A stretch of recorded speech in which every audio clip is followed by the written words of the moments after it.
Buenas tardes a todos los que estáis conectando a este webinar de la SATO, que es, bueno, si no me conocéis, soy Juan José Ballester, el presidente de la SATO actual, y bueno, quería daros las gracias a todos por conectaros a este primer formato de formación telemática de la Sociedad Andaluza de Traumatología y Ortopedia, que hemos empezado con un tema que es prótesis primaria de rodilla en casos extremos. En primer lugar, tengo que deciros que el compañero que está organizando este webinar es el doctor Alberto González Cuadrado, que es nuestra adquisición, o sea, nuestra incorporación a la Junta Directiva como responsable de difusión de la sociedad.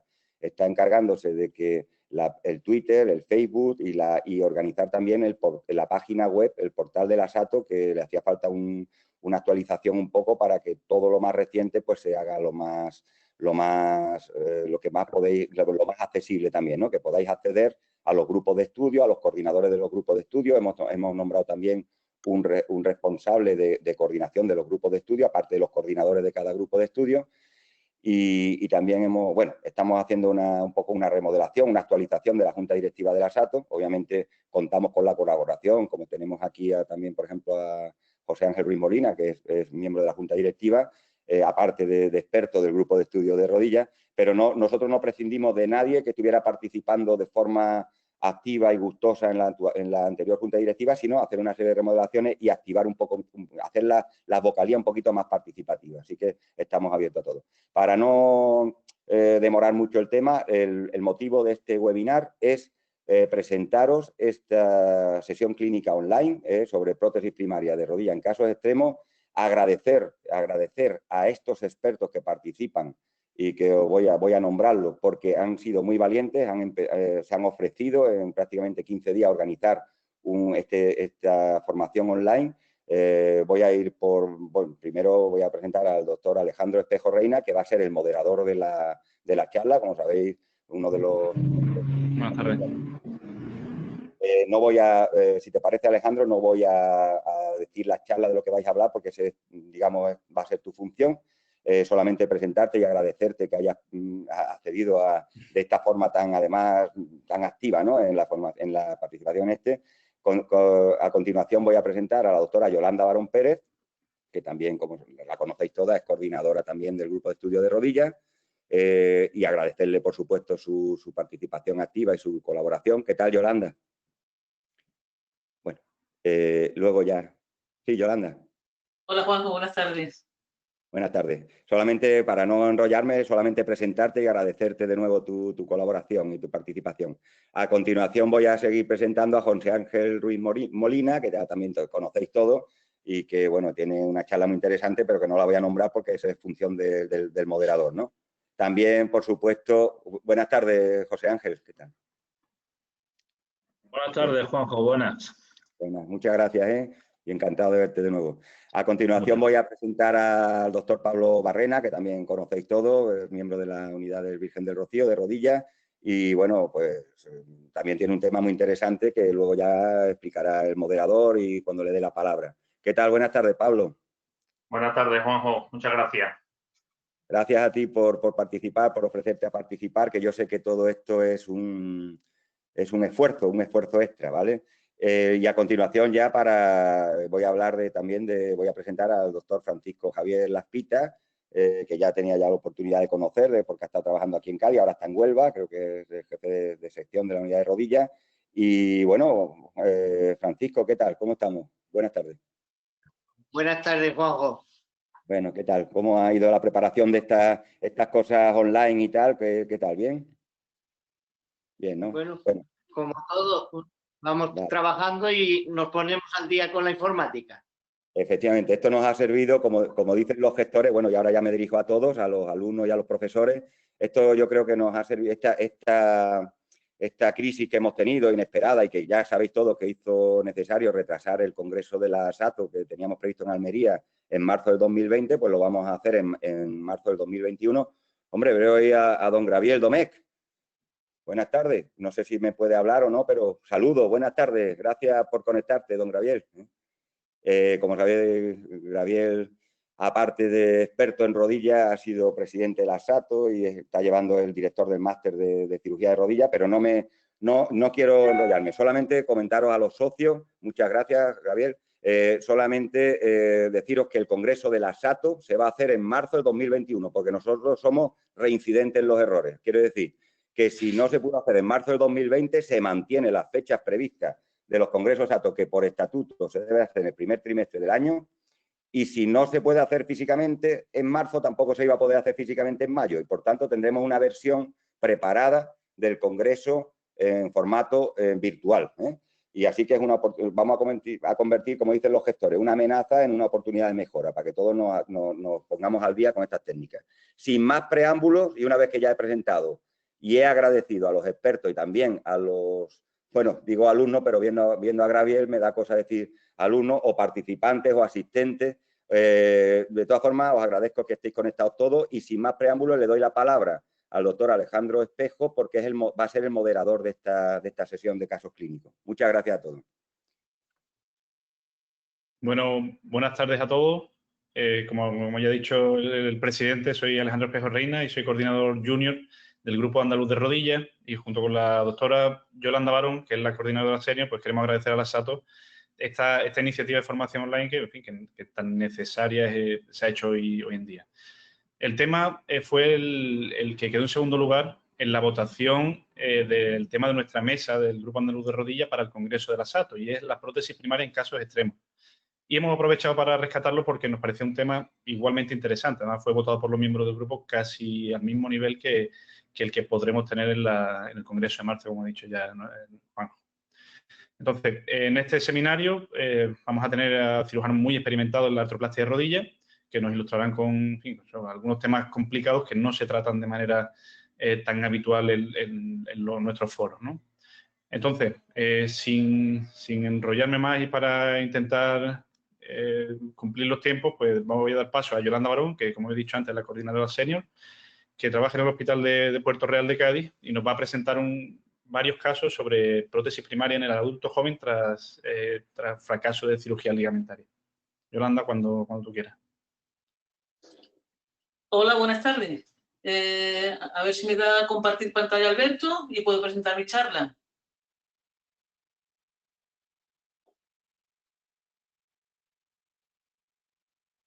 Antes que nada, agradecer al grupo de rodillas la capacidad de presentar un webinar en 2 semanas, que es el tiempo que nos ha dado Juanjo para prepararnos, preparar una charla y además de meternos en temas electrónicos a los que no todos estamos muy acostumbrados. Alberto, me falta el compartir pantalla.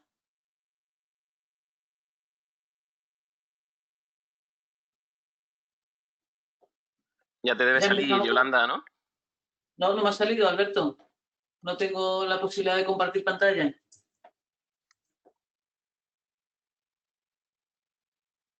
Espérate un momentito.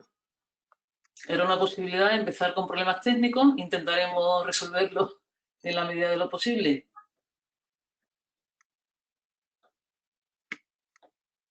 Ahora me sale, Alberto. Venga. Vale. Ahí tengo el mando de la pantalla.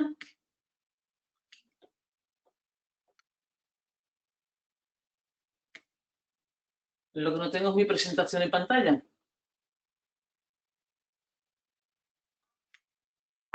Ahí está. Bueno, esta creo que es mi charla, ¿vale?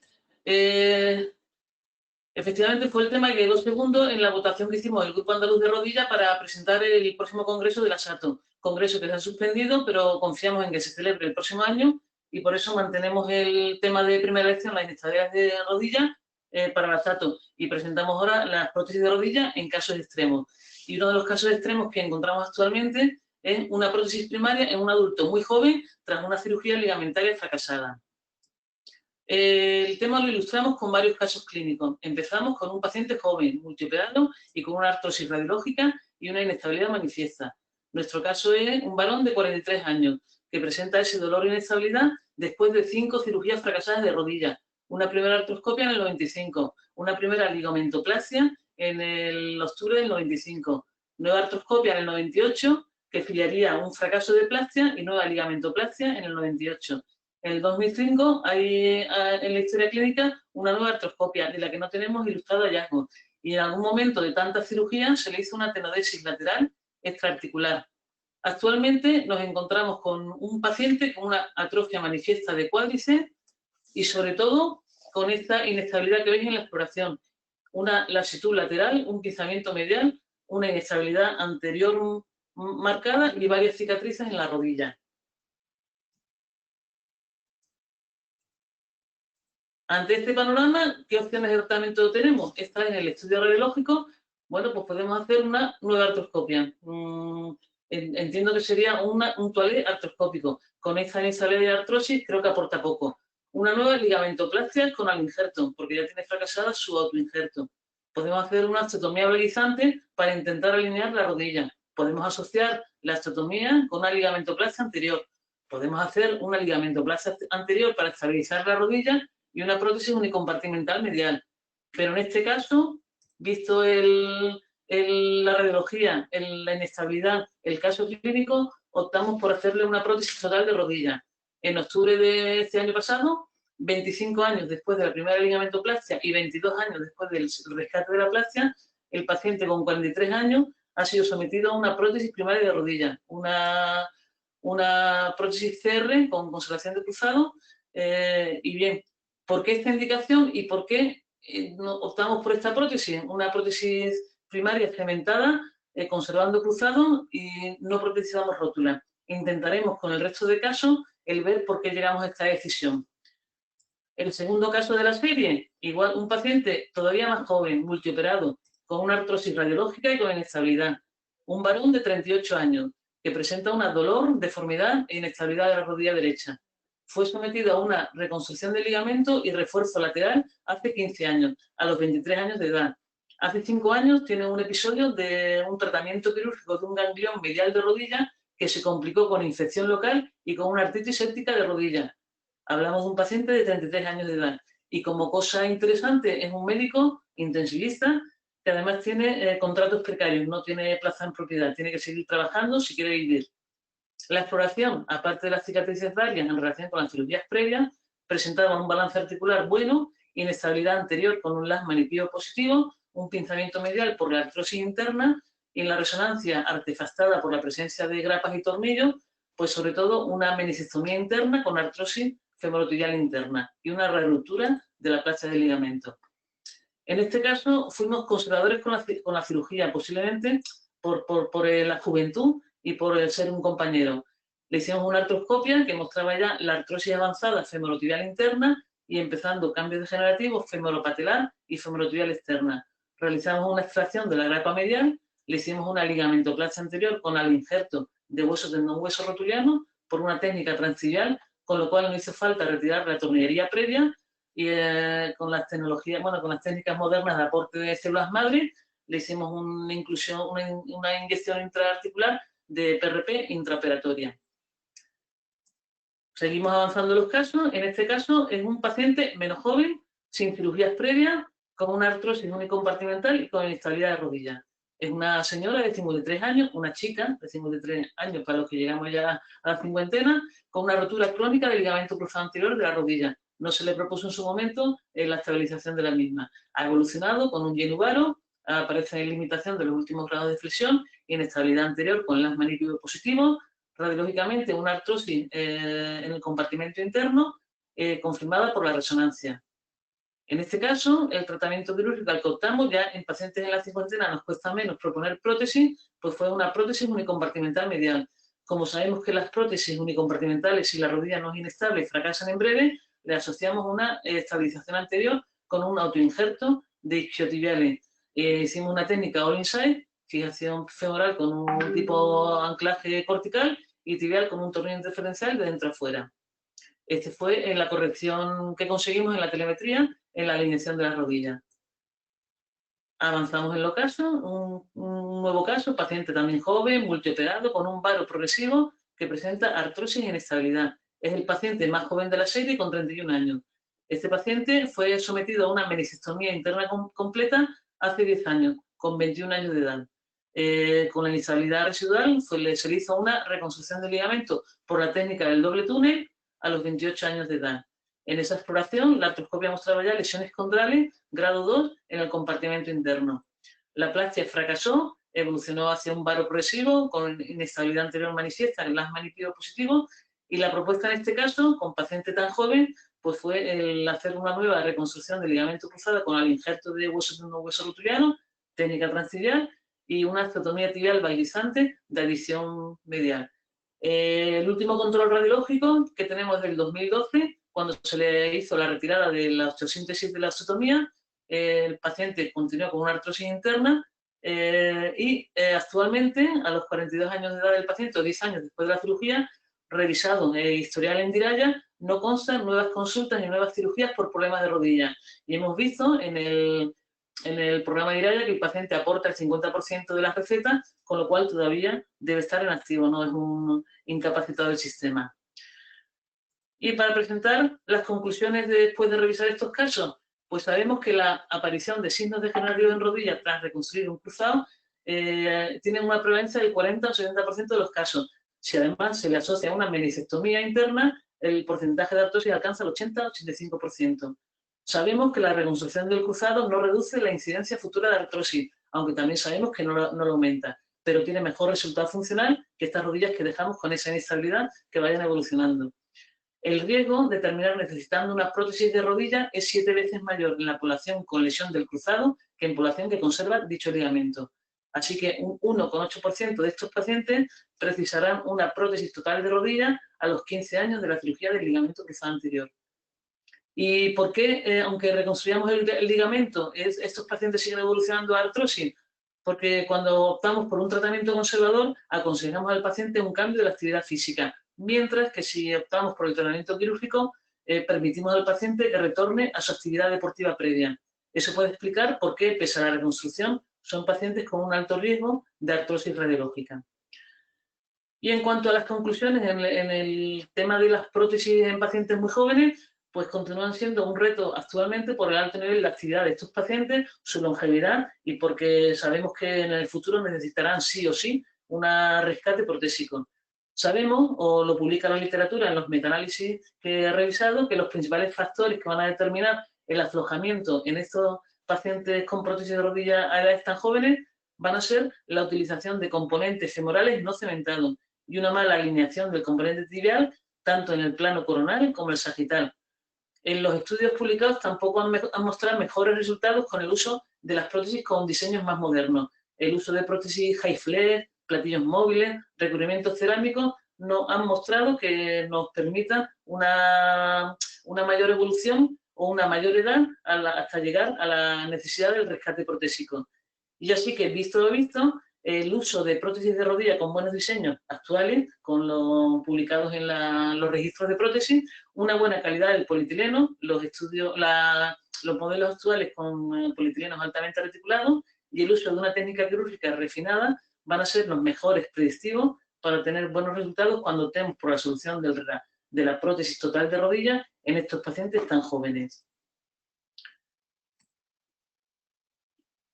Y muchas gracias a todos los que han empezado a participar en este programa de formación telemática y a todos los compañeros que han organizado esta charla en un par de semanas desde que Juanjo nos lo propuso. Muchas gracias. Esta es la charla. Muy bien, ahora si cualquiera de los compañeros que están en la audiencia tiene alguna pregunta para la doctora Barón, es el momento de hacerla en el chat. Le damos unos minutos si queréis para que vayáis escribiendo.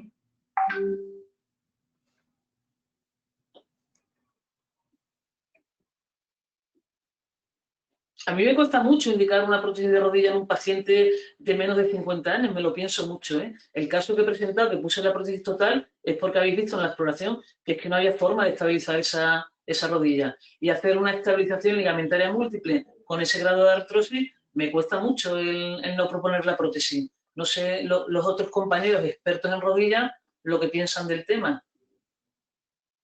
Sí, yo te quería preguntar, Yolanda, si te planteaste en algún momento poner algún modelo de prótesis más estabilizado, si fue necesario, porque me preguntaba por qué una CR y por qué ese modelo, ¿no? Claro, Claro, el optar por la CR es por intentar conservar el máximo hueso posible, porque sé que este paciente sí o sí vamos a tener que hacer un recambio protésico en 10-15 años. Por eso, y como cuando en quirófano vimos que tenía un buen cruzado posterior y que la estabilidad con una prótesis primaria era buena, optamos por conservar lo máximo posible. Ya ves que incluso no le puse ni rótula, conservamos todo lo que pudimos de su rodilla. Posiblemente el doctor Aragón, el maestro mío en la prótesis unicompartimental, le hubiera hecho un ligamento cruzado anterior, una unimedial y una unilateral, pero yo eso no sé hacerlo. Doctor Domecq, si estás por ahí.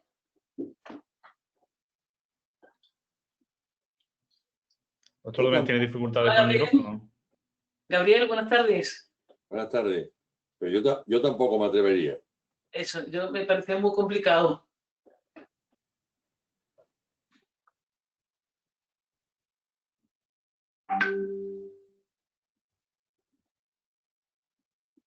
Hay varias preguntas ya en el chat.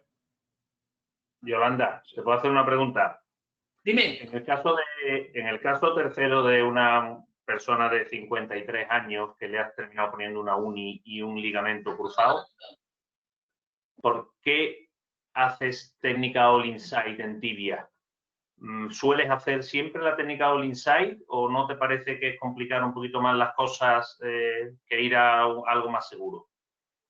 Bueno, he empezado a hacer el all inside en las plásticas ligamentarias. Entonces, la ventaja del all inside es que sacando un solo ligamento de los isquiotibiales consigo una plástica de grosor suficiente. Como tengo la rodilla abierta, no me cuesta nada hacer la perforación del túnel de dentro a fuera. Salió bien la técnica y no tuvimos problemas. Es una técnica que he ido rodando en el ligamento cruzado anterior en el paciente sin asociar una unicompartimental. En este caso, con rodilla abierta, es muy fácil. Yo dispongo de brocas flexibles para hacerlo, ¿eh? Y además te ahorras el tornillo de fijación interferencial, anclas a los dos lados con un sistema de suspensión cortical. Vale, preguntan en el chat que si en una artrosis medial de grado 3 asociarías una condiloplastia femoral a la osteotomía de adición correctora de la tibia. ¿Una condiloplastia en qué sentido? ¿El hacer alguna técnica en el cartílago femoral? Me imagino que sí, es que no sé exactamente yo tampoco a qué se refiere. Manuel Aliaga es quien ha hecho esta pregunta. Sí, el compañero Manu. Sí, bueno, cuando tenemos lesiones de cartílago, la técnica inicial que usamos es la que propuso Pridi en su año, unas perforaciones y generalmente funcionan bien. No hacemos otra técnica en el cóndilo femoral. Vale. Enrique del Ángel pregunta también si aconseja siempre cementar ambos componentes en los pacientes jóvenes. Cuando hacemos prótesis de rodilla, la verdad es que durante un tiempo revisé las indicaciones quirúrgicas en pacientes jóvenes y lo que pide la literatura es colocar un fémur no cementado y un platillo tibial con componentes móviles, pero los metaanálisis que he revisado nos dan superioridad a estas técnicas quirúrgicas. Como funcionamos con plataformas, a veces nos cuesta el optar por sistemas más modernos y realmente la literatura no apoya el uso de estos sistemas tan novedosos. Cementé ambos componentes. Vale, perfecto. Pues no tenemos más preguntas por el momento. Pasamos al siguiente ponente. Si queda alguna preguntilla en el tintero, la podemos hacer al final de la sesión, ¿vale? Vamos a la charla del doctor Ruiz Molina, José Ángel, del Hospital de Poniente, que va a hablarnos sobre la artroplastia primaria de rodilla tras prótesis unicompartimental. José Ángel, cuando quieras.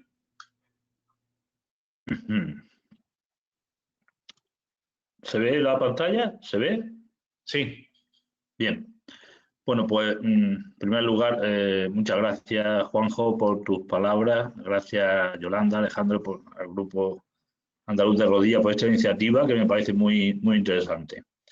Y bien, el tema que me ocupa a mí, la artroplastia primaria de rodilla tras prótesis unicompartimental, cada día se están poniendo más prótesis unicompartimentales y con frecuencia nos preguntamos qué pasa después cuando fracasa una prótesis unicompartimental. Llegamos a una prótesis de revisión, es posible colocar una prótesis primaria después de una uni, Pues todas estas cuestiones son las que pretendo dar respuesta en esta charla. Como decía, cada día se incorporan más cirujanos a colocar prótesis unicompartimentales y esto es por las posibles ventajas que puedan ofrecer la uni frente a las totales. Parece que puedan tener un mayor grado de satisfacción al ser una cirugía más conservadora que la prótesis total. Perciben más sensación de naturalidad en esa rodilla, posiblemente por la conservación del ligamento cruzado anterior. Mayor rango de movilidad también tienen. La recuperación es más rápida, la estancia hospitalaria, como sabéis, es más corta y parece que globalmente el número de complicaciones, pues si son cirujanos expertos, son menores que en el cómputo total de las prótesis totales de rodilla. Perdón. José Ángel, a ver si puedes poner la pantalla en pantalla completa. Perdona que te interrumpa, hombre. Ah, vale, vale. Pensaba que lo iba a poner. ¿Estamos? Listo. Bien. ¿Ahora? ¿Bien? Sí, te cierra eso. ¿Sí o no? Espera, no, dale mejor al botón de la flechita, que de ahí creo que te sale. Perdón. Aquí, ¿no? Bueno, el que habías pulsado, creo. Dale. ¿Aquí? No. A la izquierda. Dale. Vale. ¿Ahora? Sí. Bien. Os comento brevemente el resumen de algunas publicaciones que he revisado a raíz de este tema. Estos son los autores de las publicaciones, número de casos, supervivencia, o sea, el tiempo medio en el que se han detectado esta serie de complicaciones y el número de revisiones que se han efectuado en las distintas series. Destacar la serie de Pandit con casi 700 implantes, un seguimiento medio de 7 años y solo 9 revisiones. Pero bueno, esto no es en todos los autores así, pero en general coinciden que la supervivencia de las unicompartimentales suele ser alta, con un 95% aproximadamente a los 10 años.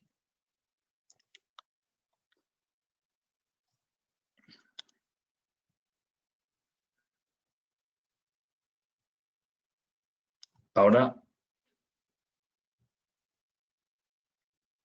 no. Dale, si no al botón de dirección, a la flecha. No, es que no consigo.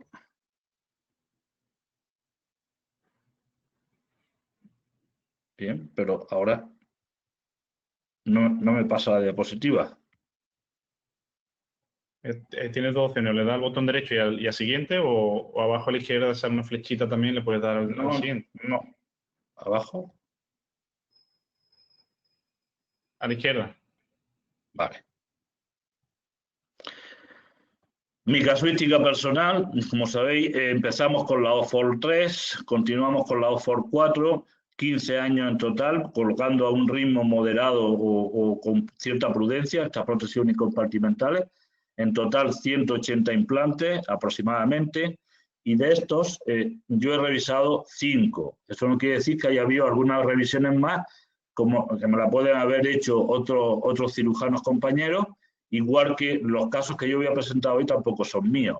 Y de estos 5 casos que yo he revisado, pues la mayor parte de ellos ha sido por aflojamiento del componente de tibial en 3 casos, progresión de la artrosis en uno de ellos y otro caso de luxación del polietileno. Las claves del éxito, pues posiblemente la correcta indicación, es decir, con artrosis unicompartimental, con una edad variable, me gusta colocarla en pacientes algo más mayores, estabilidad ligamentosa, una desviación angular leve o moderada, con un rango funcional en torno a los 90 grados de flexión y un flexo discreto, que la técnica quirúrgica sea depurada y respetar las contraindicaciones, no ponerla en artropatía inflamatoria, enfermedades sinoviales, en caso de inestabilidad ligamentosa o en caso de patología femoropatelar, que es una contraindicación de la relativa, o en algunos casos no la consideran, pero sí tenerla en cuenta cuando el paciente es joven. Y la indicación princeps, que sería la osteonecrosis para mí del cóndilo interno. Las causas más frecuentes de revisión coinciden con los casos que yo he tenido en mi serie, de lo que hay publicado son los aflojamientos de componentes, fundamentalmente el componente tibial, seguido de la progresión de la osteoartrosis y luego ya con menos frecuencia la usación de polietileno y patología femoropatelar. En otros casos puede haber una confluencia de estos factores, progresión de la artrosis, aflojamiento, usura del polietileno, como puede ser en este caso que he presentado ahí. El primer caso que os voy a presentar es una mujer de 74 años, de antecedentes personales, tenía una diabetes tipo 2 bien controlada, intervenida de una UNI hace 12 años, y nos consulta por una gonargia de varios meses de evolución. En la exploración presenta dolor predominante a la palpación en componente tibial, articulación femoropatelar, una lasitud clara medio lateral y deformidad en varo con impotencia funcional. En la exploración tenemos esta radiografía, aportaba también una gammagrafía donde tenía un aflojamiento, pero ya en radiografía vemos esta osteolisis, tiene osteolisis perimplante con esclerosis reactiva, signos de aflojamiento del componente tibial. Se plantea la intervención quirúrgica, extracción de la prótesis, evaluación del defecto óseo. Como veis, al quitar el componente femoral, pues el defecto a nivel del fémur es pequeño, pero el defecto es más considerable a nivel de la tibia, que es lo más frecuente. Por tanto, el objetivo de la intervención, lo que os quería contar, es cómo reconstruir el defecto óseo. Hacemos un corte mínimo a nivel del platillo tibial externo, refrescamos la zona de osteolisis a nivel del defecto óseo interno, medimos la profundidad del defecto una vez que se han hecho estos dos cortes, y entonces el injerto autólogo que va a venir del platillo tibial externo va a ser lo que ha medido el defecto partido por 2. Este injerto lo giramos 180 grados, se acomoda y después pues, he empezado a fijarlo con esta hemicorona de tornillos de mini fragmentos que los colocamos en la unión córtico-esponjosa con objeto de que la fijación sea más fuerte y más estable. En este caso se colocó una PTR PS con componente tibial con un vástago 50. Podemos observar aquí podemos observar la puesta a plano del corte tibial con el hemi-injerto de la parte externa y el aspecto final de la artroplastia una vez que se ha colocado. Control radiográfico en el posoperatorio inmediato, podemos ver detalles de la fijación del injerto, el vástago, componente tibial con el vástago y componente femoral PS. Control a los 3 meses, control a los 6 meses, y damos por integrado el injerto, tenemos un control funcional al mes del posoperatorio, pero no tenemos porque la paciente se ha negado a acudir a hacerse con la situación que tenemos del coronavirus.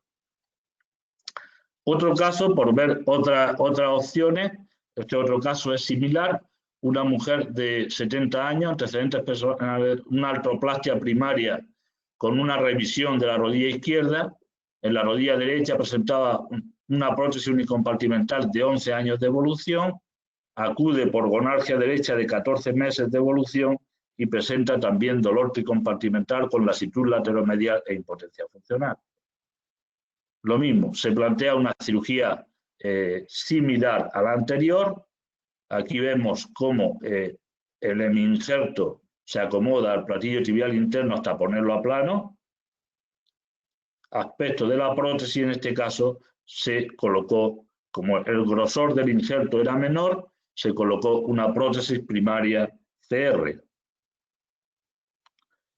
Y por último, una mujer de 47 años con clínica predominante femoropatelar, presentaba gran inflamación, muchísimo dolor que le impedía caminar, le impedía apoyar, una impotencia funcional muy importante en rodilla derecha. Y estas son las imágenes que tenía de la artroplastia unicompartimental. No había signos de aflojamiento, se plantea el recambio por la impotencia funcional.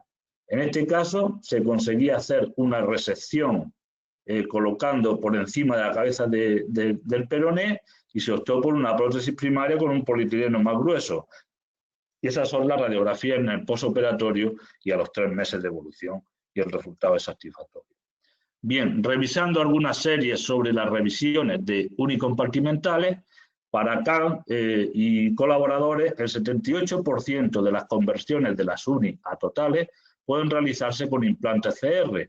Este mismo autor, con Rob, estima que entre el 8 y el 33% necesitan componentes de revisión, en particular el vástago tibial con o sin aumentos, y Sierra y colaboradores establecen que su tasa de revisiones, después de revisar varias publicaciones sobre este mismo tema, es del 4,5% con un promedio de 75 meses de evolución.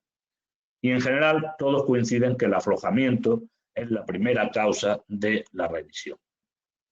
Para concluir, pues he querido destacar el objetivo de mi ponencia, de mi exposición, que era restaurar la pérdida de masa ósea con objeto de poder recambiar una uni a un implante primario, si es posible, y si no, pues con componentes que no sean muy agresivos, que no sean muy aparatosos, con objetos de que nos permitan futuras revisiones. Y os iré contando cómo se van comportando estos injertos en el futuro, si me dais la oportunidad. Muchísimas gracias. Muchas gracias, José Ángel. Como hemos dicho después del primer caso, se abre el turno de preguntas para los asistentes. Podéis escribir vuestra pregunta en el chat, ¿vale? Y se os irá dando paso. Yo te quería hacer una pregunta, José Ángel. Sí. La decisión de poner PS o CR, ¿la basas en la cantidad de stock óseo que tienes en la tibia o en qué decisión, o sea, en qué te basas para tomar esa decisión? Bueno, vamos a ver. Yo en general, esto es muy variable, pero en general pongo muchas más CR que PS. Lo que pasa es que cuando hicimos, si yo me encuentro esa zona que está bien, y pues le pongo una CR.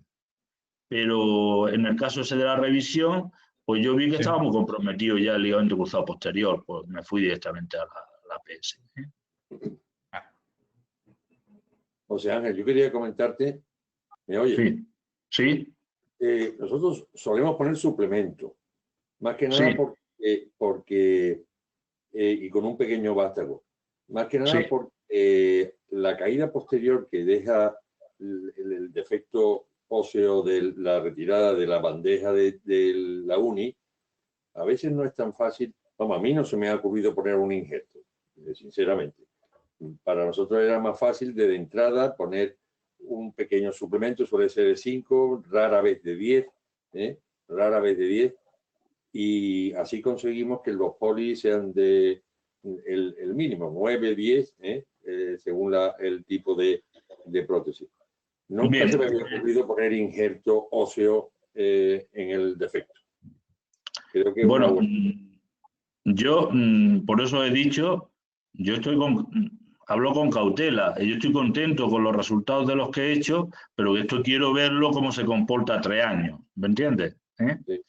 Y no llevan 3 años puestos estos injertos.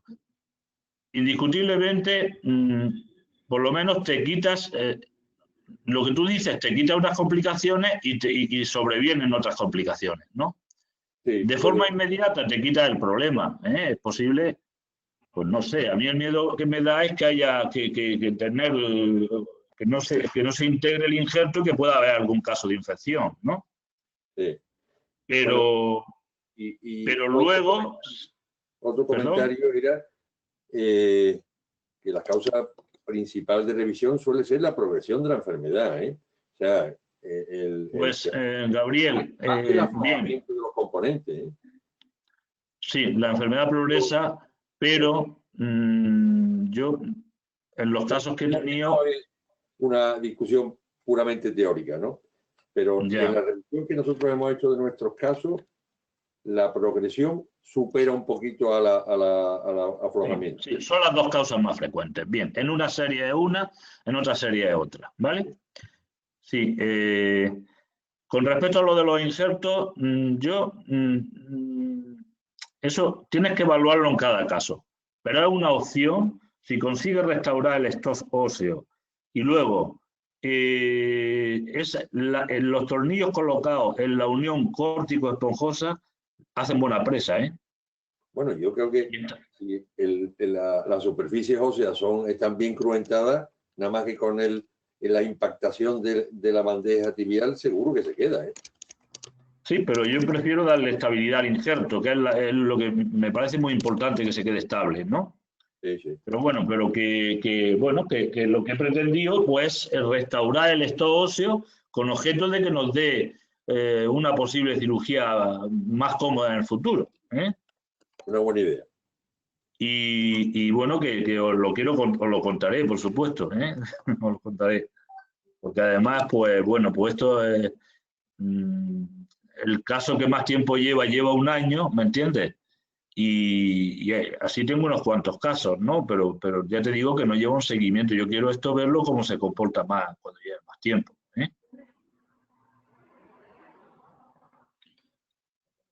José Ángel, te pregunto, ¿alguna vez has pensado el recambiar una uni por otra uni o siempre has optado por la total? Pues yo si recambio una uni me voy a la total. Pero vaya, tú dices en el mismo lado, ¿no? O lo que hace Aragón, ¿no? Una uni que ha fracasado por lo que sea movilización o porque se ha hundido la tibia, se ha optado por otra uni. No, porque se te queda muy poco hueso. Si es por movilización de la bandeja tibial, se te queda muy poco hueso, aunque aumentes con el polietileno, es muy difícil compensar los espacios. Pienso que lo razonable es ir a una total, ¿eh? Igual que, bueno, pues el caso que tú comentabas de si progresa la enfermedad, colocar otra uni, después un ligamento, todas esas cosas están muy bien, ¿me entiendes? Pero yo si recambio por progresión, pongo una total también, lógicamente. Y si recambio una uni, le pongo una total, ¿eh? Lo que procuro es que no sea una megaprótesis, ¿sabes? Es que, no sé, a veces los defectos son considerables, ¿eh? Si los divides por 2 se queda eso mucho mejor. Pero bueno, en algún caso, por ejemplo, en la chica joven, conseguimos, porque también estaba operada muy recientemente y la prótesis estaba bien puesta. Yo creo que el motivo del fracaso es la clínica femoropatelar que tenía la enferma posiblemente antes de colocarse la prótesis, ¿eh? Pero la enferma llevaba un montón de meses que no podía ni apoyar, ¿no? ¿Te he contestado o no? Muy bien, sí. Sí. Yo tampoco he recambiado nunca una uni con uni, he puesto total. No. Uni con uni no. Bueno, si os parece bien, pasamos al siguiente ponente. Si queda alguna pregunta en el tintero, como hemos dicho, la hacemos al final, ¿vale? Ya tenemos alguna preparada para la doctora Barón incluso. Vale, el siguiente ponente es Pablo Barrena, el que todos conocéis del Hospital Virgen del Rocío, y nos va a presentar un caso en un síndrome postpolio. Pablo, cuando quiera. Bueno, muchas gracias a todos. Muchas gracias a los organizadores por invitarnos, aunque con la premura del tiempo. Pero bueno, yo creo que puede salir una cosa bonita. Bueno, yo voy a elegir un tema que, más que nada por su escasa frecuencia. La polio, hoy día cada vez tenemos menos secuelas de polio. Ya en los años 40, con la introducción de la vacuna, pues los casos ya son mínimos y generalmente lo que sí nos encontramos ahora son pacientes que tuvieron polio en la infancia, que ahora están en torno de los 50, 60 años y que vienen con el denominado síndrome postpolio, que voy a intentar explicar un poquito. Siempre se ha hablado de que las prótesis de rodilla en rodillas neuropáticas estarían contraindicadas, pero los avances en el diseño protésico, pues ahora veréis que los fracasos que se producían, pues ahora también los podemos compensar. Un segundito, que tengo el mismo problema de pasar la... Vamos. Bueno, este es el caso. Es una mujer de 57 años, como antecedentes personales, diabetes mellitus no insulino independiente, típica en pacientes ya de edad que empiezan a ser un poco añosos, fumadora, hernia de hiato, cosas que realmente nos afectan bastante poco.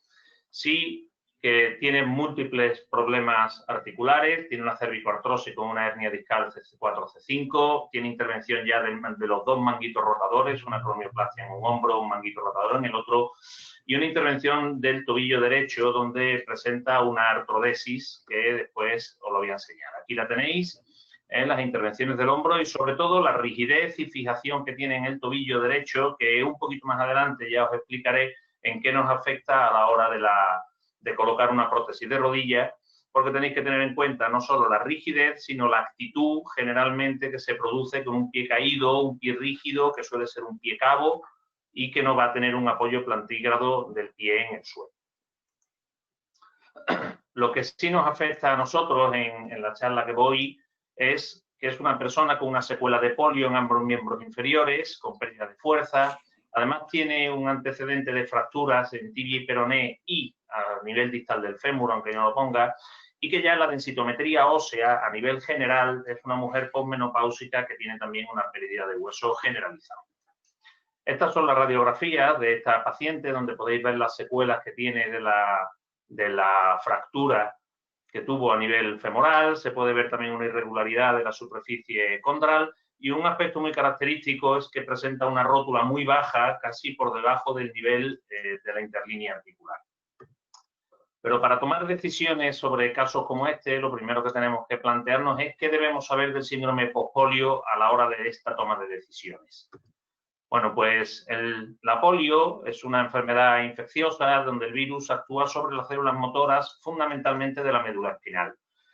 Esto va a provocar una pérdida importante de neuronas motoras y las neuronas restantes van a tener que hipertrofiarse. Los axones van a ser muy hipertróficos y con el paso de los años van a superar la capacidad que tiene el soma de nutrir a esos axones y va a producir una degeneración axonal distal que va a ser la responsable de los síntomas que aparecen. Va a aparecer sobre todo una debilidad a nivel muscular por denervación.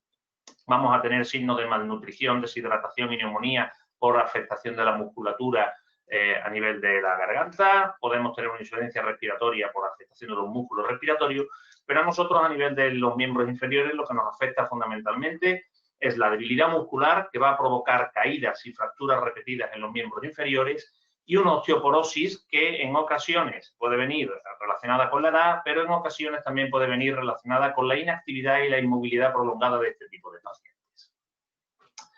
Es importante saber también que estos pacientes no solo van a afectar a la rodilla, las deformidades óseas que se producen son a múltiples niveles y va a depender del nivel medular en el cual tenemos la afectación de la polio inicial. Podemos tener afectación en la cadera, muy frecuente la afectación de la columna vertebral y también afectación sobre todo en los pies. Esto nos va a influir después a la hora también de poner una prótesis de rodilla. La calidad de hueso también es mala, pero no a nivel general. La densitometría no nos da muchos factores, pero sí veis en la radiografía que se produce una osteopenia importante que viene acompañada generalmente también a esa denervación neurológica y viene acompañada a la inmovilidad y a la falta de estrés en carga de estos pacientes. También importante el aparato extensor, como ya os he dicho antes, frecuente una patela bajísima por debajo del nivel de la interlínea articular, que nos va a complicar mucho la línea articular, la colocación de una prótesis de rodilla. Tened en cuenta que esto es una patela baja verdadera, donde el tendón rotuliano es prácticamente inexistente y existe un contacto hueso-hueso. Llevar esa patela a su nivel de óptimo a la hora de colocar una prótesis de rodilla, en ocasiones pues vamos a necesitar una elevación de la tuberosidad tibial anterior o descender mucho la interlínea articular. Y también va a ser importante la estabilidad de la rodilla. Tener en cuenta que son pacientes cuyo apoyo no lo hacen bien, son pacientes que tienen déficits musculares y eso ha ido viciando una articulación que puede tener laxitudes ligamentarias múltiples en multidireccionales. Importante también es el balance muscular. Veis, este es el patrón de marcha de un paciente con secuelas de polio. Veis, como además este paciente está intervenida el tobillo, veis un apoyo plantígrado del pie en el suelo. Y si os fijáis en esta imagen, que es fundamental, es un apoyo en recurvado que es importantísimo para las personas que no tienen cuádriceps, porque si tuvieran la pierna recta o flexionada se caerían al suelo. Eso lo voy a intentar explicar ahora también. Si leéis este artículo, que está publicado en el NIE en el 2006, creo que es, ¿vale? Te cuenta que los pacientes con polio tienen dos mecanismos de compensación. El primer mecanismo de compensación que pueden tener es en aquellos pacientes que tienen rodillas en flexo por múltiples intervenciones en la zona posterior, en el hueco popliteo, o por contractura de los isquiotibiales. Estos pacientes que no pueden estirar del todo la rodilla, el paciente lo que va a hacer es un retroceso de la pelvis y una anteversión del tronco para intentar equilibrar el cuerpo. Aún así, necesita mucha musculatura a nivel glútea y de trocánteres para poder mantener la posición erguida, si no se caería. El segundo mecanismo de compensación es el contrario. Es una rodilla que va a la hiperextensión, va a bloquear la rodilla en hiperextensión y con esto el cuádriceps no es necesario para dar la marcha. Este es el mecanismo de compensación más frecuente que tenemos en los pacientes. Cuando colocamos una prótesis de rodilla, si es una prótesis de rodilla primaria, este mecanismo de hiperextensión que se va a reproducir en el postoperatorio va a producir una laxitud progresiva de los ligamentos del cruzado posterior y de la cápsula posterior que nos va a provocar una inestabilidad en recurvatum que va a ser intolerada por el paciente. Por tanto, las prótesis de rodilla primarias normales fracasan con mucha frecuencia en este tipo de pacientes. En este otro tipo de pacientes, lo que se ha intentado es conseguir una prótesis de rodilla primaria que quede en flexo. Para eso, lo que se hace es una simetría de los espacios, dejando menos espacio en extensión y más espacio en flexión, de manera que la rodilla nunca va a conseguir estirarse. Esta técnica ya fue propuesta por Krakow y Weiss hace muchos años, fue desarrollada después posteriormente por Insal, pero aún así fracasa. Es una técnica que fracasa generalmente por varios motivos, porque no se puede hacer un apoyo plantígrado en el suelo, con lo cual obliga al paciente a hacer una hiperextensión, obliga al paciente a tener que hacer una hiperextensión, ya que veis que el tobillo queda en flexo y necesita la hiperextensión de la rodilla para tener un apoyo plantígrado, ¿vale? Y la necesidad de estabilizar al paciente por la falta de cuádriceps va a provocar una recidiva de esa hiperextensión y un fracaso progresivo de la rodilla. Por tanto, pacientes que no tienen cuádriceps, la prótesis primaria está prácticamente contraindicada. Si leéis estos artículos, no hay muchos artículos que hablen de artrosis de rodilla en poliomielitis, pero estos tres, que algunos de ellos son modernos, por ejemplo, la revisión que hizo la EFOR en el 2018, todos coinciden en que tenemos que colocar una prótesis de rodilla que sea autoestabilizada en todos los ejes del movimiento y que además permita un cierto grado de hiperextensión con bloqueo de esa hiperextensión para que no vaya siendo cada vez más progresiva.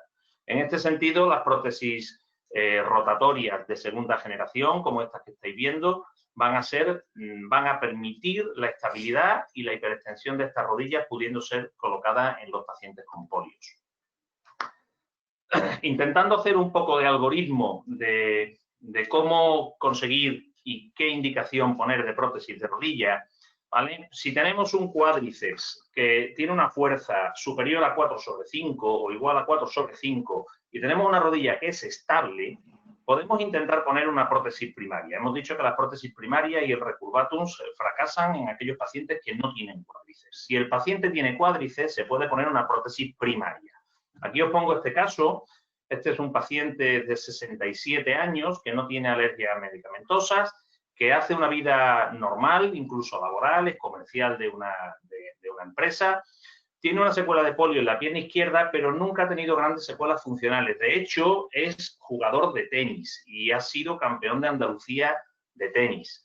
Este paciente se le hace una artroscopia en marzo del 16, viendo que tiene lesiones importantes, úlceras condrales en la tróclea femoral, cóndilo externo y además tiene derrames repetidos de repetición, sinovitis hipertrófica, con lo cual terminamos. Este es el caso, veis ahí la radiografía con un pinzamiento importante del compartimento externo, veis que también tiene lesiones condrales y una lesión condral importante en el centro de la tróclea femoral y de la cresta rotuliana.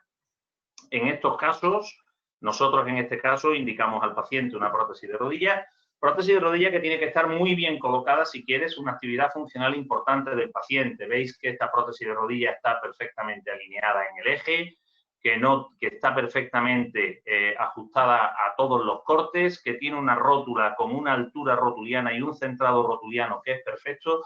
Y este paciente, después de 6 años intervenido, ha vuelto a jugar al tenis, juega dobles, ¿vale? Porque el paciente, una de las cosas fundamentales que tenía para operarse es que él quería recuperar su actividad deportiva. Intentó jugar individual, bien es verdad que a individual la rodilla no le ha dado suficiente, pero para jugar doble le da perfectamente, el paciente está muy contento. En el caso de que la fuerza, de que tengamos una rodilla con fuerza, pero sea una rodilla inestable, o en aquellos casos en los que ya empezamos a tener un déficit importante de cuádriceps, vamos a tener, como ya hemos dicho, que someterlo a una prótesis rotacional que permita la hiperextensión. Ahí las prótesis rotacionales de segunda generación. Aquí la calidad ósea es la que va a mandar si la prótesis la hacemos cementada o la hacemos sin cementar, utilizando prótesis cementada en aquellos casos en los que la calidad del hueso local sea muy mala. Este caso, volviendo al que teníamos anteriormente, era esta paciente con esas secuelas de polio, esa mala calidad del hueso a nivel de la rodilla, con estas secuelas, una patela muy baja. En este caso, nosotros le pusimos una prótesis de bisagra rotatoria que quedó perfectamente alineada la extremidad. Esto fue en el año 2013. Estos pacientes, como ya hemos dicho, están sometidos a múltiples caídas, múltiples fracturas, de forma que la mujer en el 2017 hizo esta otra fractura de cadera, la cual se operó con un clavo de trocantérico. Después, en el 2020, ha tenido otra nueva caída, una rama isquiopubiana. Todo esto ha sido en el lado izquierdo, mientras que el lado operado fue el derecho, siendo en estos momentos, en el 2020, esta es la situación, con una correcta cementación, un buen aspecto de la prótesis, y siendo esta rodilla de la secuela de polio que le operamos, su pierna dominante en este momento. Finalmente, como alternativa última que nos queda, van a ser en aquellos casos extremos donde no tenemos ninguna función del aparato extensor, tenemos grandes deformidades óseas, el paciente es de elevado riesgo o el paciente en la entrevista no lo tiene muy claro, preferimos hacer una artrodesis. Por ejemplo, esta mujer con 64 años, secuelas de polio severas, poliartrosis. Esta mujer tiene además problemas de espalda con un compromiso radicular en L5, donde tiene pérdida de musculatura en la pierna. También tuvo una fractura de rótula hace 7 años con una consolidación viciosa. Estos son las radiografías, una desviación importante en valgo. Fijaros cómo está la rótula. Hizo una consolidación viciosa de forma que la rótula se ha ido estirando muy por debajo de la interlínea articular. En este caso, nosotros preferimos hacer una artrodesis. La artrodesis, para realizarla no siempre es fácil. Tener en cuenta que las medulares óseas suelen ser muy finas. Los clavos endomedulares muchas veces no tenemos capacidad de meterlos y tenemos que hacer pues las artrodesis utilizando placas de grandes fragmentos extraarticulares. Y muchas gracias. Nada más.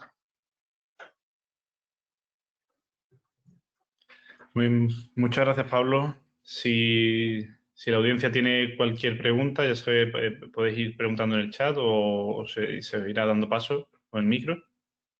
Yo voy a preguntar una cosa a Pablo.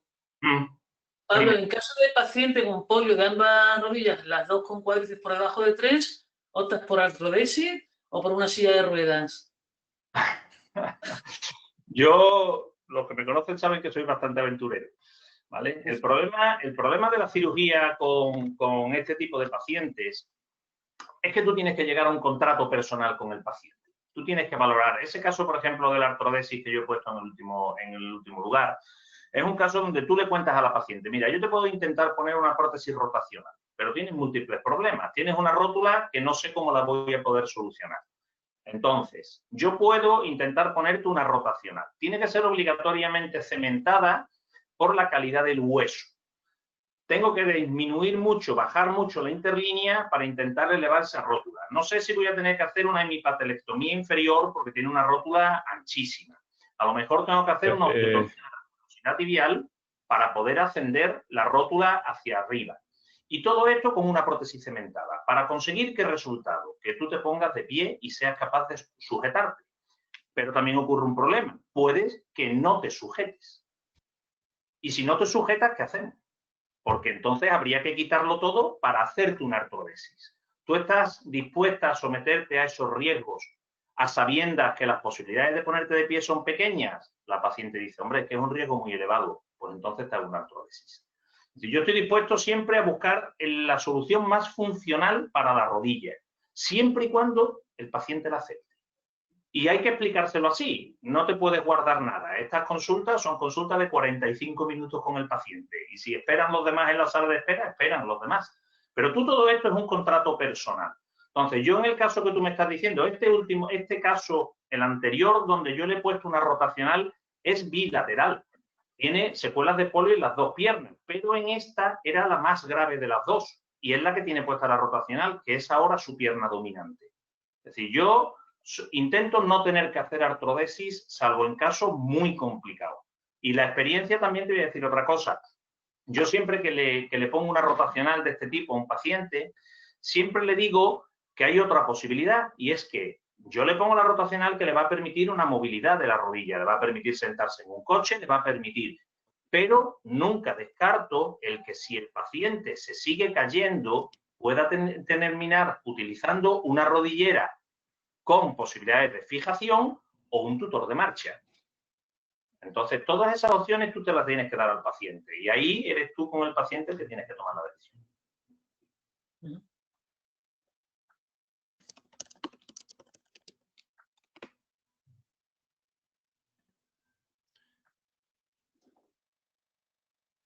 Muy bien, no tenemos de momento más preguntas a la audiencia. Me han preguntado sobre ponencias anteriores, así que me imagino que saldrá alguna más, Pablo, en los próximos minutos, ¿vale? Yo sí te quería preguntar alguna cosilla más. Tú, en fin, tienes un volumen grande de esto.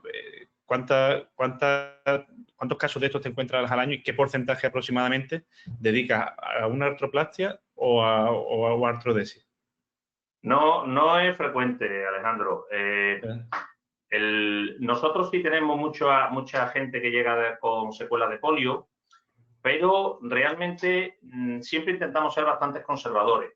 Entonces, nosotros, por ejemplo, sí tengo muchos casos en los cuales el paciente viene con una rodilla relativamente deteriorada, donde por el mecanismo de hiperextensión han hecho una rotura de los cuernos anteriores de los meniscos. ¿Vale? Nosotros en ese caso, en vez de indicarle una prótesis de entrada, yo prefiero hacerle una artroscopia, ¿vale? Le hace una reparación de toda la parte anterior de los meniscos y ellos mejoran funcionalmente. Ten en cuenta que las solicitudes mecánicas que tienen estos pacientes son muy escasas. La mayoría de ellos siguen utilizando muletas, no tienen grandes... Entonces, con que le quiten un poquito el dolor, vale. Y sí tenemos muchos casos hechos de artroscopias y protetizados, ahora mismo yo tengo 7 casos nada más, desde que empecé a hacerlo hace unos 5 años. Es decir, que la casuística es de 1 o 2 casos al año como mucho. Perfecto. Vale. Muchas gracias. Sí, es que ya te digo, yo me he encontrado algún caso, pero muy poco, y creo que tampoco puedo haber mucha experiencia con esto porque por eso, son pocos los casos. Aquí son pocos casos, el único problema que tienes es que cuando te tiras al primero, el resto de los compañeros de los hospitales de al lado te mandan lo suyo. Eso, entonces aumenta la casuística. Bien. Bueno, pues si te parece, si queda alguna pregunta la hacemos al final, ¿vale? Y pasamos ya al último ponente, Javier Laspita, del Hospital Juan Ramón Jiménez, que nos va a presentar la situación de la prótesis de rodilla en artrosis con deformidad extraarticular. Javier, cuando tú quieras. Muchas gracias. Bueno, mientras me dan paso, en primer lugar agradecer la oportunidad de compartir este momento y vamos a ver si somos capaces de que nos den paso para presentar nuestros 2 casos clínicos.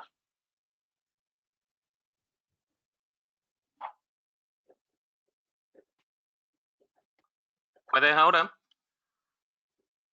No me da la oportunidad de compartir, no sé por qué. Pues te la estoy compartiendo. Sigo viendo en la pantalla.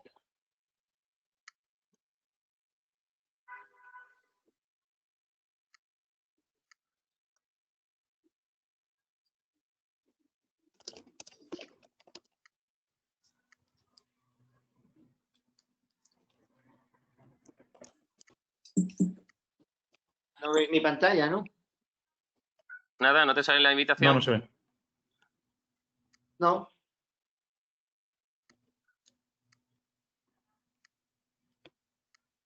Cuando probamos antes iba muy bien, pero Sí, ahora y el resto le funcionó. no me está. No sé si salir y volver a entrar o ¿qué te parece? Ahora me ¿no? ha salido. De acuerdo. Sí. Ya estamos, ¿no? Vamos a poner la presentación. Buenas tardes. Bueno, el tema que a mí me habían asignado es la prótesis de rodilla en pacientes con deformidades extraarticulares. Casi siempre tenemos gonartrosis postraumáticas con deformidad articular, pero cada vez que la artroplastia va siendo un procedimiento más frecuente, pues vemos más gonartrosis en pacientes con deformidades. El primer caso sería un paciente de 51 años, sin alergias medicamentos conocidas, fumador activo, con criterios clínicos de bronquitis crónica, de años de evolución, bebedor, con una colostomía, por una peritonitis y como antecedente principal que tenía múltiples fracturas, a veces en traumatismos menores, pero que afectaban sobre todo a la pierna izquierda. Este paciente, 5 años antes, se había operado de una fractura bifocal de fémur derecho mediante un clavo retrógrado intramedular. 9 años antes, una fractura de meseta tibial, al que ya se le había retirado la placa, creo que fue en el momento de la intervención del fémur. Una fractura diafisaria de tibia y peroné al menos 27 años atrás y una fractura abierta del pilón tibial 14 años antes.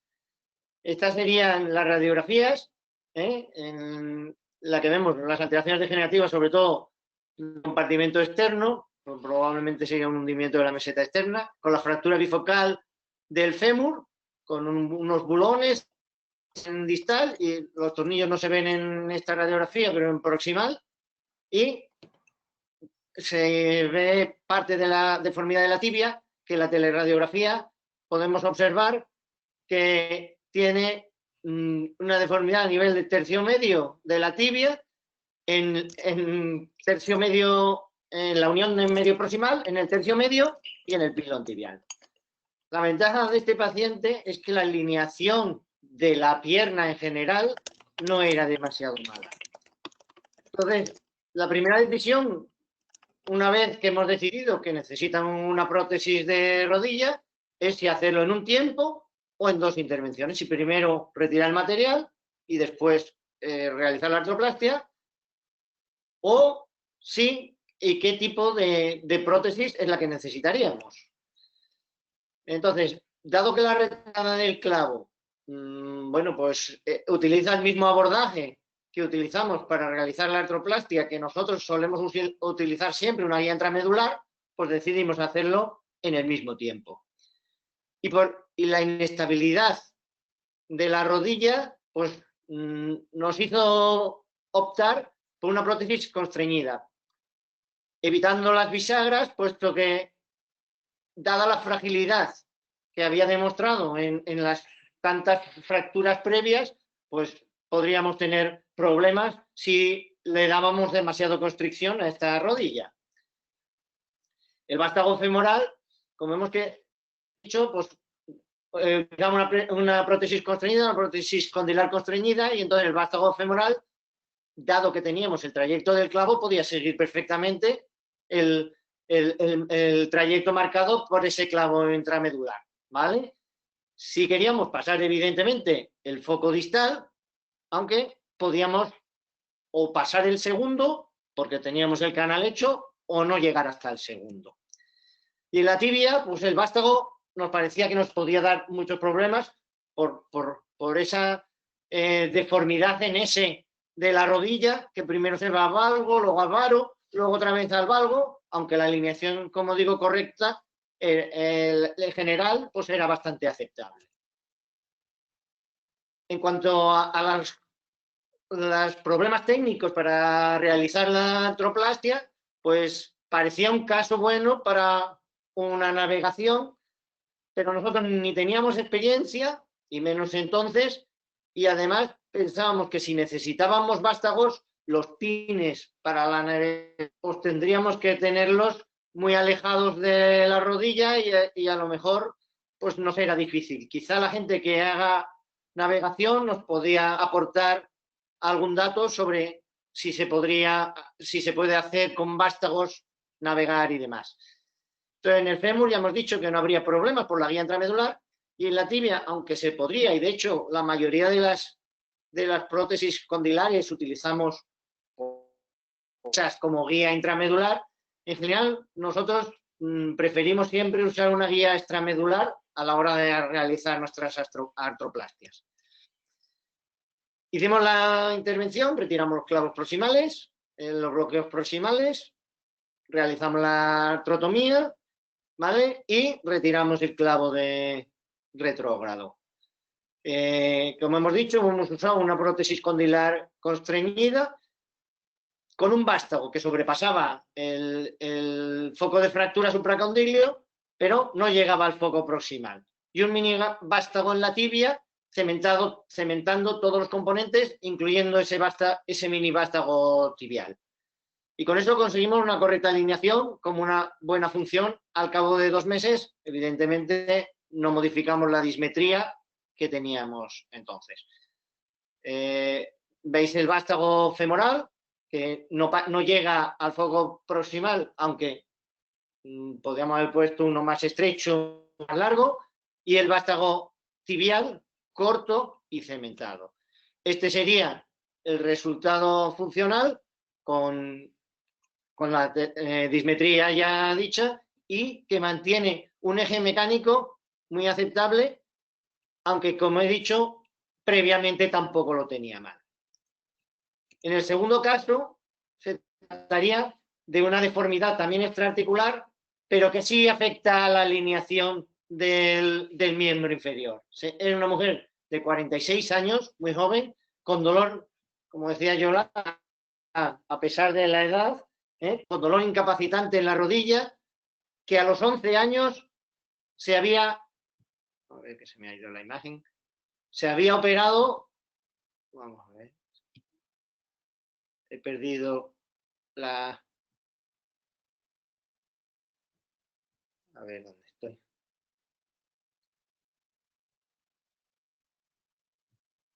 Ahora, se había operado con 11 años, no teníamos informe, se había operado en otra ciudad, y un año antes sí sabíamos que se había operado de una artroplastia total de cadera izquierda con el diagnóstico de displasia.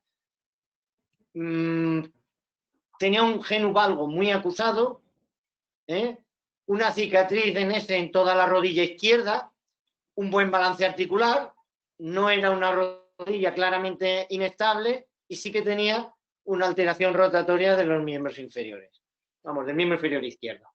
Y en las radiografías se veían unas alteraciones degenerativas en la rodilla, aunque las radiografías que voy a mostrar no son las mejores que he conseguido.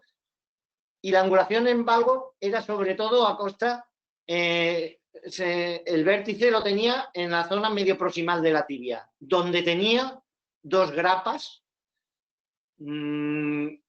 Refería que la intervención había sido por luxación de rótula, aunque evidentemente esas grapas se pusieron por debajo de la tuberosidad tibial y al crecimiento pues había ido alargando. Una rótula muy alargada y baja, y no puedo presentar una teleradiografía porque no la teníamos la posibilidad de hacerla. Estas serían las radiografías con un pinzamiento externo grande, la rótula un poco parecida a la radiografía de la polio que presentó antes Pablo, y las 2 grapas ahí donde en el vértice donde empezaba la deformidad.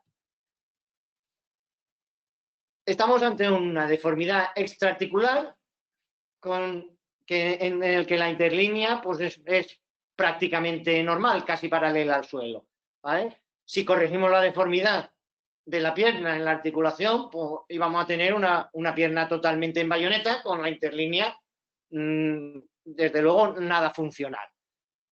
Y nuestra pregunta era si éramos capaces de corregir la deformidad y hacer la artroplastia en un solo acto quirúrgico, o intentábamos corregir la deformidad y posteriormente realizábamos la artroplastia. Este es el protocolo de la intervención. Hicimos una artrotomía por vía parapatelar medial y conseguimos invertir la rótula, por lo que yo escribí, porque acordarme realmente no me acuerdo muy bien de la inversión de la rótula, y ampliamos mientras metíamos la guía intramedular, llegamos hasta el punto de la deformidad, hicimos la osteotomía con una cuña medial, progresamos la guía, mantuvimos la osteotomía fija con unas pinzas óseas y ya realizamos la artroplastia con una prótesis de tibia compleja, es decir, un vástago en la tibia, y una prótesis posteroestabilizada. Cuando terminamos la artroplastia, supletamos la osteotomía, en el lugar de la osteotomía, al vástago de la tibia, que funcionaba como un clavo intramedular, una placa de grandes fragmentos, que como iba todo en el vástago, pues iba sujeta con dos placas LAP, una en proximal y otra en distal. Estas serían las radiografías del posoperatorio inmediato, que se centran en la lateral sobre todo para ver el lugar de la osteotomía. Y a los 7 meses empezamos a preocuparnos porque parecía que muchos signos de consolidación en la osteotomía no había, aunque tampoco veíamos sufrimiento. Bueno, 7 meses sufrimiento en la prótesis, pues tampoco era fácil de ver. A los 11 meses, sobre todo en la lateral, ya apreciamos ese callo de fractura, prótesis de rótula, la parte más proximal de la rótula, aunque no sabíamos si el funcionamiento de esa rótula iba a ser correcto, y a los 6 años se mantiene, se ha operado de la otra cadera con una artroplastia de cadera, se mantiene una correcta alineación de la pierna, una función aceptable, sin corregir el trastorno rotatorio, evidentemente, pero con función bastante aceptable, aunque la paciente se queja de que los ciertos ruidos y resaltes son principalmente causados por problemas del aparato extensor. Muchas gracias.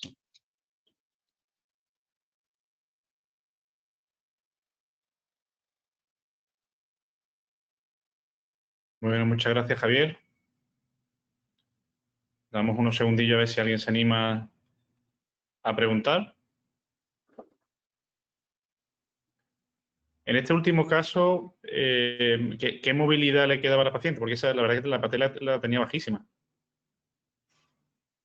Pues a pesar de la patela baja, ya la tenía previa una movilidad bastante buena, que dices que realmente siempre es el predictor mayor de la movilidad posoperatoria. Es decir, nosotros no le cambiamos la altura de la rótula, no intentamos levantarla, porque, y de hecho, por lo que yo tengo escrito, hicimos una eversión de la rótula. Luego, el aparato extensor, aunque radiográficamente dices, bueno, ¿y cómo la has podido evertir? Pues bueno, cuando no podemos, la escondemos, como hace Yolanda siempre, pero nosotros intentamos evertirla la mayoría de las veces, y si podíamos evertirla y tenía un buen balance, pues ese es el mejor motivo por el que después, aun siendo igual de baja, por muy alto que le pongamos el botón rotuliano, pues seguía funcionando aceptablemente.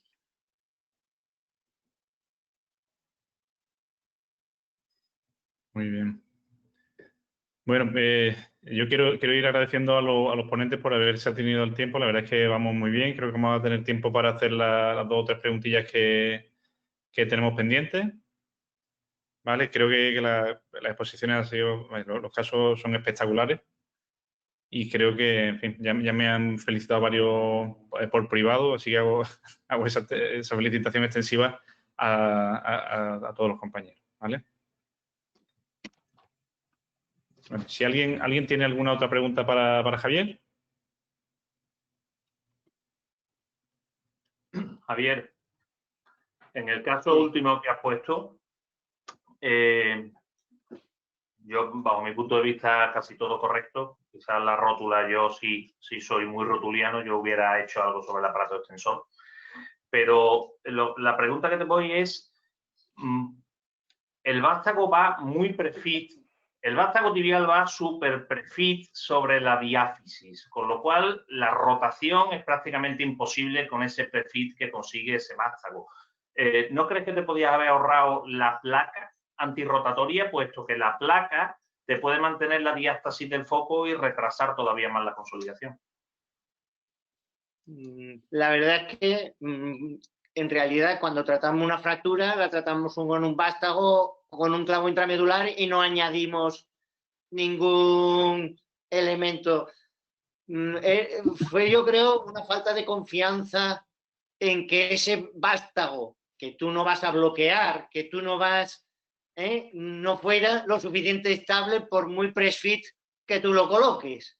Y entonces que esta falta de estabilidad vaya el vástago a press-fit hiciera que no se pegara. Falta de confianza. Un poco de miediti. Exacto. Bueno, tenemos una pregunta. Corta, tampoco, que era una placa corta, que en realidad no, desde luego no sobrepasaba el vástago, ni que podíamos haber puesto una placa de abajo también, ¿no?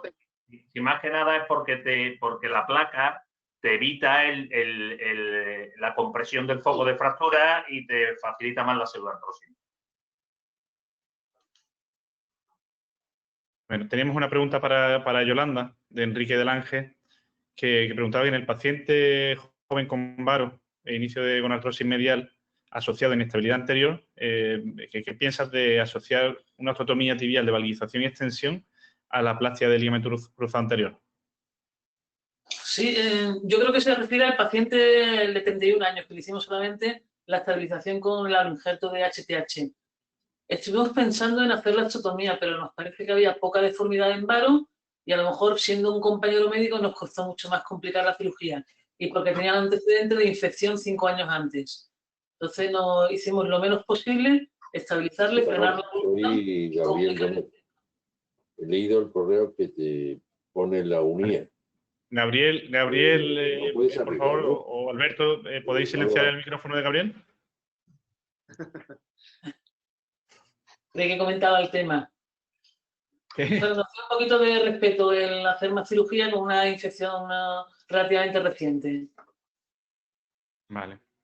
Muchas gracias. Después, Yolanda, te voy a comentar un caso que nosotros hemos tenido cuando hacemos una osteotomía tibial valguizante y ligamento cruzado anterior en el mismo paciente en el mismo acto, ¿vale? Porque he visto que en una de ellas tú has hecho una osteotomía valguizante con una reconstrucción del cruzado anterior.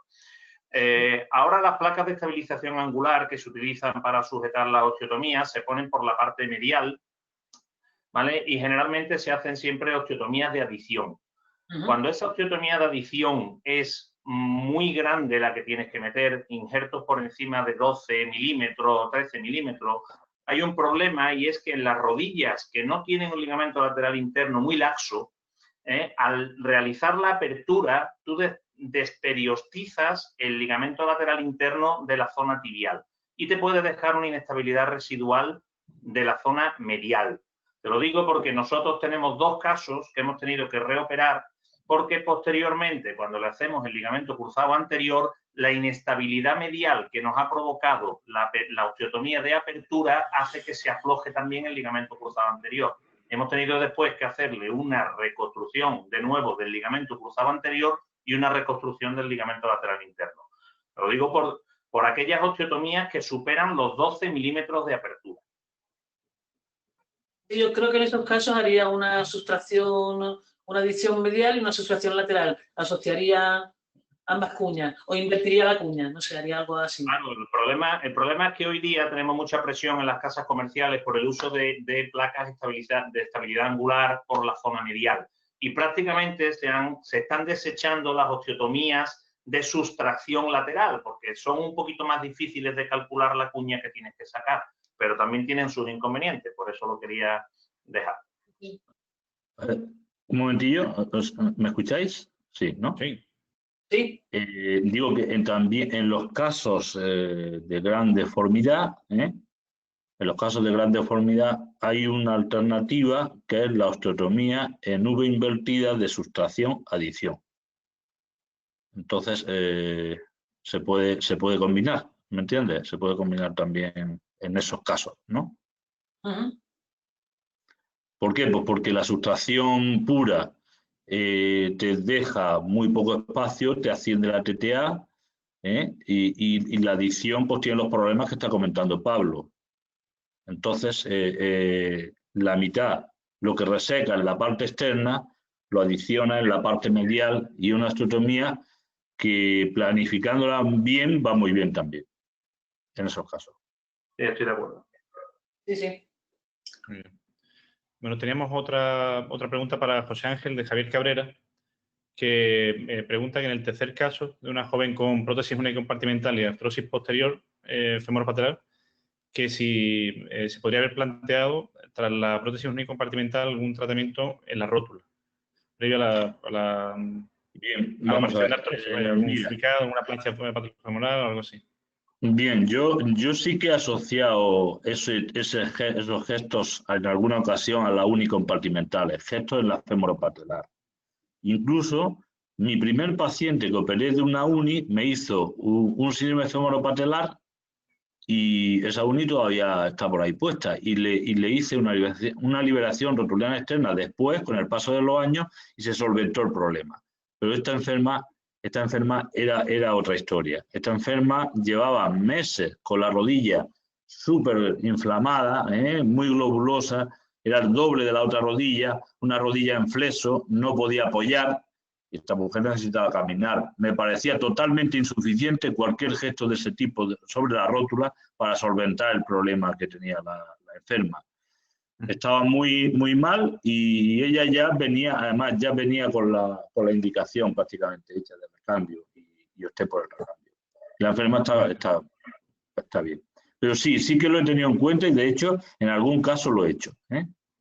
Vale, fantástico. Pregunta también, Javier, de qué tamaño son los tornillos para fijar la pastilla ósea. Bueno, vamos a ver. Esos tornillos son de 2,5, los que yo he utilizado. Pero eso tampoco, ¿me entiendes? O sea, es una cosa, pero son de 2,5. Vale, estupendo. ¿Cuánto sueles ponerle? Pues en ese caso le puse 5. 5 tornillos. La de mi corona de 5 tornillos, ¿vale? Vale, fantástico. Pero son tornillos de minifragmentos, los tornillos normales de minifragmentos. Vale. Vale, también Javier Cabrera tiene una pregunta para Pablo. Pablo, pregunta Javier por el procedimiento artroscópico que has comentado al final. Él pregunta qué es lo que le hace artroscópicamente. Si le hace una meniscectomía al cuerno anterior o si le hace una reparación o qué es lo que le hace. Tenemos los dos casos. Es decir, tenemos el caso en el que el cuerno anterior del menisco está totalmente destrozado. En ese caso hacemos una meniscectomía completa del cuerno anterior del menisco externo, evitas el pinzamiento durante la hiperextensión de la rodilla y el dolor mejora. Y en aquellos casos en los que sí nos hemos encontrado es como las cuerdas de tender la ropa, ¿no? Que todas las cuerdas se deshilachan, pero todas las cuerdas de la parte anterior tienen continuidad. En ese caso lo que hacemos es una reinserción anterior, igual que se hace en el labrum de la cadera, con una sutura circular que vuelve a fijar todas las fibras juntas en el cuerno anterior del menisco. Podemos hacer reconstrucción o resección según se pueda conservar o no se pueda conservar. Vale, fantástico. Yo creo que las preguntas quedan todas respondidas. Damos unos segundillos más por si alguien quiere hacer alguna última pregunta.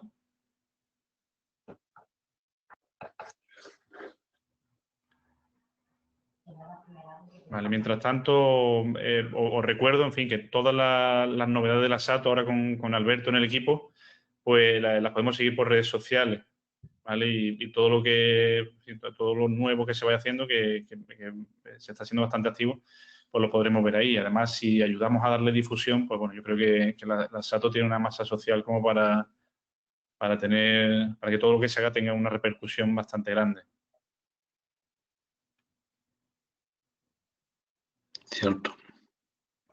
Bueno, parece que no quedan más preguntas en el tintero, con lo cual, si queréis, nos vamos despidiendo. Yo voy a dar la palabra a Yolanda por ser ella la coordinadora senior, y quiero volver a agradecerle a SATO la oportunidad de haber hecho este webinar, que yo creo que ha sido un nivel altísimo y creo que podemos estar satisfechos.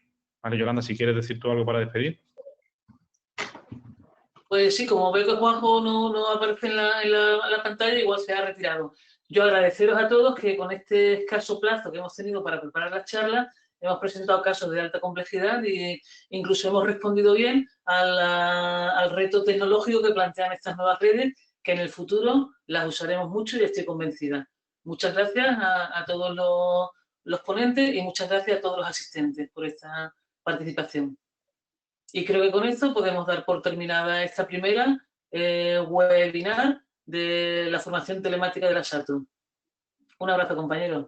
Bien, gracias.